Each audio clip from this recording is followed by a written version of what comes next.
Welcome to the Black Phoenix Financial Podcast. Lee Kemp here for another week of financial learning. As always, with my good friend and my financial master, Ethan Cope. How are we doing? Hi, everyone. Having a good week, are we? Yes, we are having a very interesting week. As everyone knows, elections are going on this week, so the market has went down, it's went up, and then it's continued to go up. So a lot of interesting things, a lot of things that we can learn from in real time. And then Lee has done a bunch of practice on the side. Been on my homework. Yep, we can learn after hours. That's one of the biggest things that the people I look up to, like Brett Steenbarger or S&B Capital, that's one of the biggest things that they teach, lo and behold. And it's to learn in the off time, to like really practice your layups and get some of the conditioning when the market's not in session. So that's where we're going to start today. Excited to teach you. Excellent. Let's dive in. We obviously talked the last few shows about the different personalities. We talked in great detail about the Navy SEAL in last week's show. So listening or watching, we encourage you to go back, give that a watch or a listen and see what we're talking about. And you set me my homework to go off and try and find some of those Navy SEALs. I did. Using my downtime, I had some considerable time with a wait over in an airport, which in the current world is a very surreal situation because it's nothing like an airport was 12 months ago. And so I was there largely by myself, quite literally, got my phone out, started doing some chart games. And I think I said to you before we started, I did a simulation of a simulation. So I took some grabs and I wanted to see, I just said, right, I'll go in here and I followed it through and I watched myself. Here's the first one just come up on the screen here.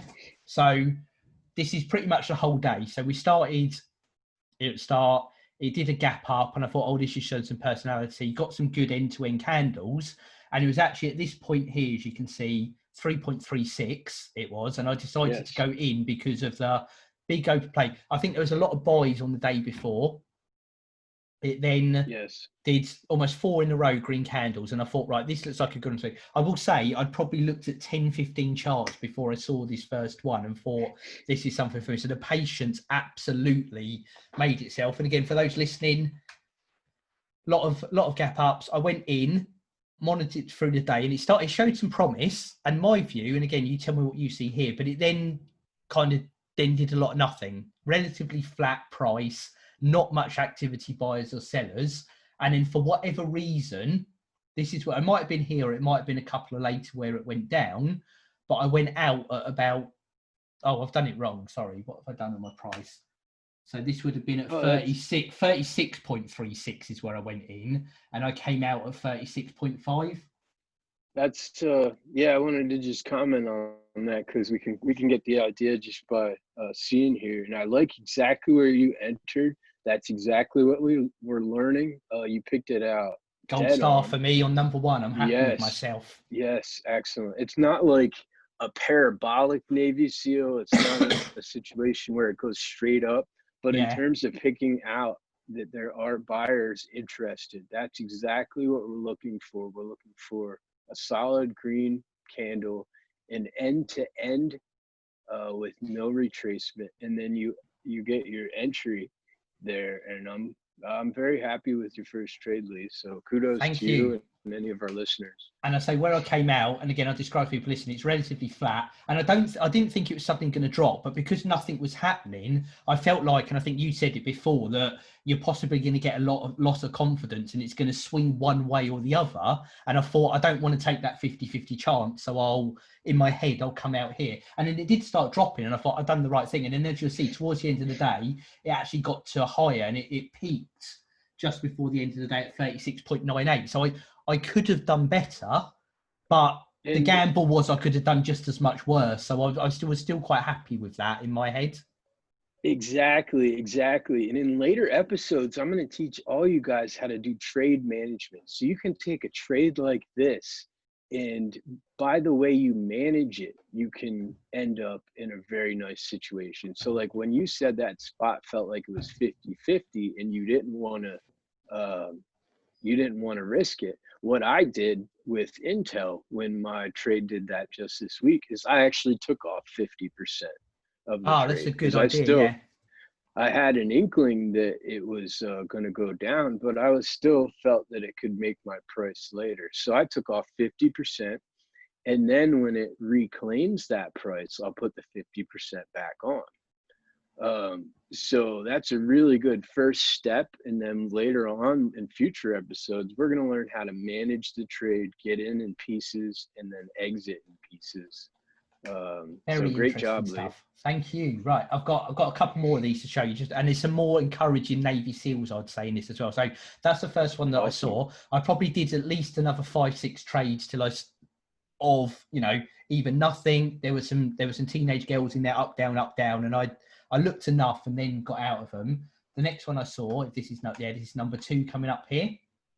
So a lot of I think a lot of a stronger drive there. So again, it was one that had a lot of activity and a lot of green volatility on the day running into it. It then opened and jumped. And I think it might have, I think here was the open. It immediately went up. And again, I went in here, you can see 21.7 was where I snipped it as going in. And then I couldn't believe myself because it just big rise, a little bit more incremental. And it just jumped up from that. And again, this is my typing. I said to you, I did these quickly when I started. So I went in at 21.07, not 21.7. And it rose all the way up to about 21.4 and a bit. And then the red started, and it started going down, and the price was going, and some big, I think there were 4 in a row where there were huge numbers of people selling. And what I've thought about, and it may or may not be what it was, but you said that those people might have saw some interest from the previous day, got in, got their gain, and were wanting to get out again. And because of that, that's where quite quickly I decided to get out here at 21.38, which I think was the third or fourth of the third one, I think, with the reds and the end-to-end candles, which is what you told me. And again, more luck than judgment paid off because it actually went out lower than that and then kind of bobbled along for the rest of the day and then settled there at 21.7. So again, for myself, for finding one with some early momentum, it felt good, albeit it didn't last very long. And I think if I was trading, I'd probably be quite happy that, again, I went out a bit after the peak, but certainly enough to have made a good bit of money in that, I think. Yes, this would be an example, unlike the last one, which was kind of like a Navy SEAL in training. This would be a Navy SEAL. This would be a more mature type of trade where there was more percentage. I think there's more percentage gain. And that peak with the opening drive is a very repeatable play. And I wanted to speak to what you said earlier is it took like 15 charts going through. And when you're looking through charts, you have to be so patient. You're like, is my time ever going to come? And that's the most dangerous thing for a trader is not waiting till you have an edge. So that's just beautiful. Once again, patience pays off. And it was, and I've said to you, that's going to be my biggest struggle with all of this. And I did feel that with the first one, it was a bit, when I was going through before I got to the first one, it was like, God, this is going to be a slog. Is this ever going to happen? And then I got one and I felt quite good. Then the second, I felt a bit of that leading to this one. But once I saw this one, I was in hunter mode then. It wasn't like, oh God, when the next one coming, I was like, that's not it. But I knew it was coming. Right. So it definitely built my enthusiasm, which is for this one here. The difficulty in real time is like I would get irritated or have a stretch of patience that I had to summon in the simulations. But in real time, you have to be even more patient. And what happens is you'll see other traders, oh, I made such and such money and I traded this stock. And what you're tempted to do is go from ticker to ticker to ticker an idea. But that patience, we're going to learn how to snipe. That's it. That's what I want to be, a trading sniper. So number 3 here, we've got, and again, I'll describe a bit out, people listening, previous day. And what interested me, it was fairly level throughout the day, a bit of ups and downs and whatever else. And then there was a massive surge in buying right at the end of the last day, which is here. It then gapped up fairly reasonably. Certainly when I was first looking and the chart was smaller, it looked bigger than this jump. Obviously today goes on, the chart kind of flattens out a bit as more time comes in, or it it has larger gaps in it. And I thought that was quite interesting. Then a sales but at a higher price. And then again, something here just told me that's where I'd like to get in on this one because I was interested in it. And I'm not entirely sure. So again, it's luck and judgment thing. I'm sure as we go in, I'll find loads of these where I come out on the wrong side of it. And I thought I'll stick with this. So went in at 23.75. It then jumped, 3 big candles. 4, in fact. Well, since we've been learning together and we've been talking about planting flags, your intuition may have been piqued there when you saw that little gap up in the green bar. I think that's what it was, yeah. I view that as a flag plant that it gives you it puts you on notice that there's a thought about a higher price. So that's interesting, and we're able to see our education play out where there would be a flag with that first gap up. Yeah. And that's definitely the combinations. And I think where you spoke to me before, just about looking for whether there was going to be interesting buyers. And I just felt this would be one where there was going to be that interest. Something was telling me that. I don't know what I saw. Don't get me wrong. There were ones I saw where I felt that same feeling and it never came to fruition whatsoever. So it's like you said, it's testing the hypothesis.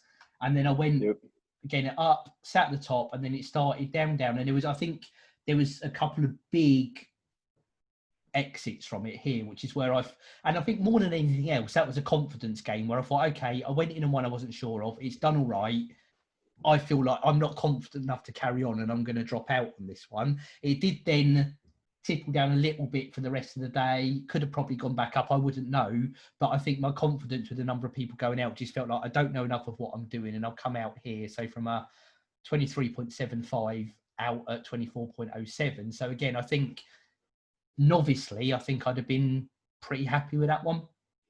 Excellent. Yes, that's one. There's a misnomer in the trading world that if you have a quick, small percentage gain in a stock, that you're a quote unquote, it's like a derogatory, a piker, somebody that quickly goes in and out of the stock without any real skill. But that's not the case. Anytime you can get in and out of a stock and make any type of money, even if it's a penny, you're building your mental capital, you're gaining experience, and that penny, by compound fraction or compound interest, we recognize that a little profit will gain you experience, add to your mental capital, and even small profits, when they happen regularly, they add up. Absolutely. And again, I know nothing about this world, and there's a little bit of Instagram looking, but isn't that largely what the Warren Buffett mentality is? And I don't think you can argue that man's success, can you? Well, the Warren Buffett mentality is really similar to mine. We'll get into my exact strategy more so because, his mentality, he holds things for very long periods of time, and he's an investor. Whereas me or other people with small accounts, it's harder to be an investor and make a very specific bet on stocks when you have a small account. Is that where more is that the difference between trading and investing, would you say? Yes, exactly. Where we're learning like swing trading and day trading, the long-term investor owns a company or a product. And for people with small accounts, you expose yourself to market risk and volatility.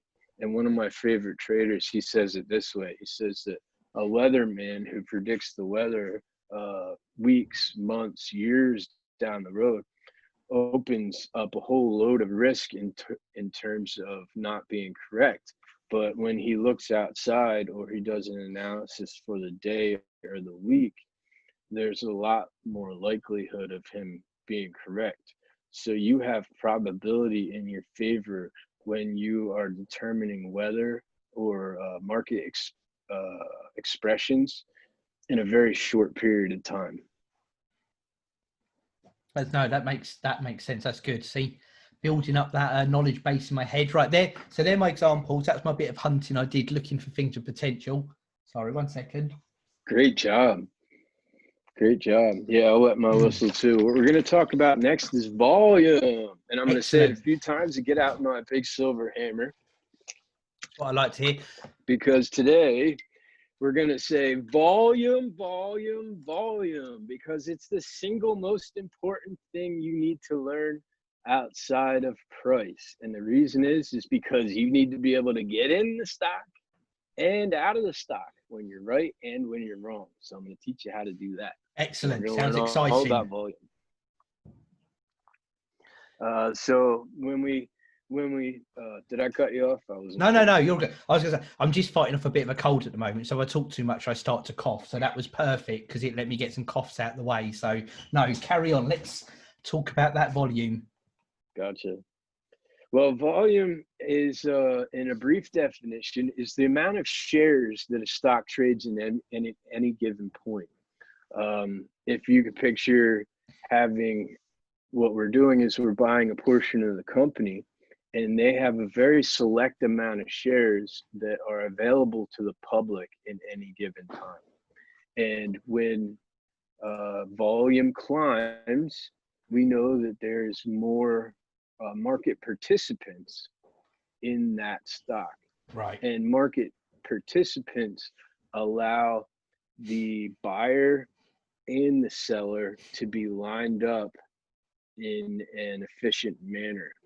But then when you have a lower amount of volume, there can be bigger gaps between buyers and sellers. You can incur what's called slippage, which means your the price you want to buy at could be much lower than what a seller is willing to sell you at, or vice versa.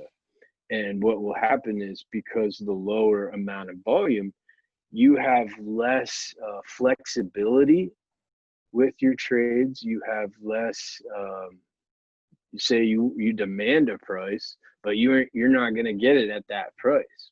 And all of being a profitable trader is being able to buy low and sell high, or for short selling, to be able to short sell at the highest price and then purchase at a lower price. So all the hunt that goes for price, the hunt that goes for specific companies, means nothing if it doesn't have the right amount of volume or liquidity to be able to get you in and out of the stock in the moment. And that volume actually leads to the stress level of trades that we're talking about as well, is because when you can get in and out, that's what she said, but when you can get in and out of a trade very quickly, and you build up your confidence, you build up your mental capital, because you say, I mean, trading is far from easy, but you look on trade and you say, oh, wow, that was comfortable. And that's all because of volume, the liquidity in the ticker. You've learned a little bit of it with the chart games. You're able to see the ups and downs and how it affects things. So that, and as a rule of thumb, go ahead. I was going to say with that, so like I said, seen a little bit on the chart game and the volume, which I think is illustrating how many people are buying and how many people are selling. I suppose, if I'm right, it's the missing ingredient on chart game is kind of knowing what's actually out there. What is the company? What's their volume of shares? Is that what's called a market cap? Is that the right sort of thing where you talk about what's actually available to purchase or move around? Yeah, the market capitalization is a little bit different. That's a way of taking the share structure and making an overall assessment of how much shares are worth in relation to the size of the company. But for our purpose, what you're talking about with chart game, you feel like it's a dysfunction of the simulation that you can't get volume on there, or I'm not entirely sure how to look at volume in a more specific way, but that's actually good. It's not a handicap, because we'll learn the technical analysis and price first, and we're going to get so specific on that we'll learn the price and the technical analysis. And then once we start looking at real companies in real time, we're going to be able to learn the volume as complementary to the skill we've already developed. Yeah. And it's not super hard to learn. You just have to have a few basic rules of thumb. And one of the rules of thumb that I always look for, which will help traders enormously, because I think there's like around 6,000 listed stocks, and a good portion of them trade on lower volume. But the very first rule of thumb for our listeners to understand is that we never want to trade anything with less than 1 million shares of volume. Whatever we trade, for my education and what I want to teach you guys as beginners, you have to have enough liquidity to get in at the price you want and out very quickly if you're wrong, and to be able to get out at that price that you want, that's your personal price target. So I'm going to show you guys how to take advantage of that with using market orders at the right times with small size, and then also using limit orders, which I use less frequently nowadays, because I love getting the right fills. I love being able to get in at just the right price. And if you're too specific about your price, often it can be difficult to get filled in like those really competitive areas when something's at a good price. So yeah, I'm excited about this. This will all start working together, and it's cool, the simulations, because each step really builds on the other, you know, and forms that complete picture we've been talking about. So 1 million of volume. It's got to be there. Cool. So that's rule number 1. Yes, very good. And when we're looking at the chart, we'll go back through, and my favorite outside of the daily chart is the 3-month chart. So whatever company I'm looking at, I'll pull up the 3-month chart, and I'll look there and I'll see, okay, it had, say for instance, it had 4 million worth of like recent selling volume. I'm like, okay, that's selling volume. That tells me that all the buyers are getting cleared out. But then I look a little bit back further and I say, what was that ticker's last big green day when I'm looking to trade it again? And I see a green day of, I don't know, 3 million. And I look back farther and I see a green day of like 10 million, 15 million, 17 million. That tells me that in the past, that ticker has had enough volume to tell me that there was demand in their product. So while it's not like a science, more of an art, past demand will always be indicative of some future demand. And one of the things I learned from Tim Bowen, who's with Timothy Sykes, the trading guru, is that history doesn't repeat, but it rhymes. So that's one of the things we learned from volume is past volume, current volume helps rhyme for future volume. So we've covered a lot today, but those are things perhaps, you know, you guys want to slow down and like rewind the video or pause in certain spots and Investopedia or ask us questions. You know, Absolutely. my DM is always there open, and Lee is a beginner too. You get to talk to somebody if you want that is in your shoes as a beginner. So absolutely, ask me a question. I'll tell you I don't know, but I'll try and find out the answer. So just for my last bit of understanding, just to solidify this concept, where you say volume, and you're talking about volume of trades rather than volumes of shares in the company, yeah? Is that so? Like when I look on, yes, exactly. Volume is indicative of an actual changing hands. That there's hands, like say your picture kids trading cards or trading something at a lunch table. You picture buyers and sellers doing that over and over again throughout the day. And it's actually something that's happening currently or has happened in the past. Okay, rather cool. That makes than sense. rather than like when you talk about a float or shares outstanding, those are numbers that are given like a seal to say that those are the internals of the company, rather than volume, where volume's more of like a living thing. Okay, yeah. No, that makes good sense. And just to wrap us up here, I thought I'd show you. So just by complete coincidence, if I just show you a quick chart game here.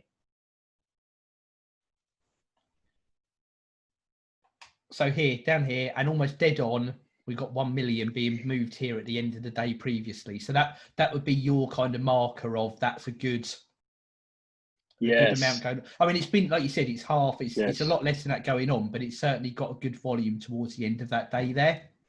Yes, and I've played so much on chart game, and like I've logged so many hours and thousands worth of the charts, but I got a hard situation, and I don't always necessarily take note of certain things, but I do see that there, and that's super cool that they have the 1 million. Which, by complete coincidence of you saying that, I thought I'll load them up in case we need them. And I don't think I've seen a 1 million volume before. So it was obviously meant to be for today to show that. And then as it went on, just to put that's my question, like there. So we tick through a few, and you're below 500,000, even less. What would be your level to say that's a good one? You know, how much would you want to see around that million mark? Is it that mostly it's trading above that level, or the fact it hit that within a reasonable amount of time means there's enough movement going on to be viable to start trading? Well, I mean, to be honest, for our purposes, I would rather, as we get into later shows, we'll show the practicality of volume. Yeah. I'm not entirely sure how to show it in short game, because short game for me has been more about like technical analysis and learning price.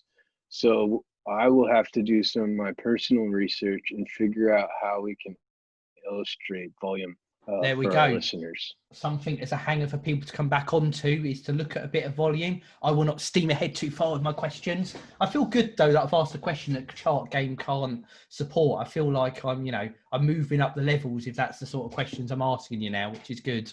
Excellent. Yeah, I mean, you for any trader to have even a few good simulations, that's exactly the path that you should be on at this point, and to grade ourselves each day, and to feel good about the progress we're making. So kudos to you and any of our listeners who had their first simulations. Excellent. And like Ethan said there, I think there's a lot of, you said there's a lot of ground we covered in a short space of time there talking through this. In terms of volume, what that means as a concept, how you look at it, obviously your first rule of thumb with it, like you said, and it's something I use when we've talked about this, is Investopedia. It's fantastic. That concept there, go off, have a look at it between now and next week's show, and then we'll start. Is the plan, are we going to dive a bit deeper into looking at some of the volume stuff? Maybe have a few examples or something next week to show the viewers and listeners as we start building up yet another puzzle piece in that map of education. Yes, absolutely. And then we're going to get more into supply and demand and actual short share structure, and they're complicated topics, but as you build on each of them, we'll still keep getting that fuller picture where things come into our vision, where we're able to really not only talk about them and visualize them, but to understand what's happening. Excellent. No, this piecemeal bits, little chunks of information, time to reflect on them, look at them, put them into practice, definitely works well for me. I will continue looking through those charts before next week, see if there's anything interesting to pull out, and we'll delve a bit deeper into volume. As always, we thank everyone out there who's listening, watching, supporting what we're doing, starting to build this up with us. We love having you with us. Smash the subscribe, guys. Come on. 100%. Leave some comments, leave likes, follow us on social media. Ethan is at T4A Phoenix, T4A PHENUX. We as a show are at BP Financial Pod. As we said, ask us questions, interact. We love all of that sort of stuff. He has been Ethan Cope. I've been Lee Kemp. We'll be back again next week. We have been the Black Phoenix Financial Podcast.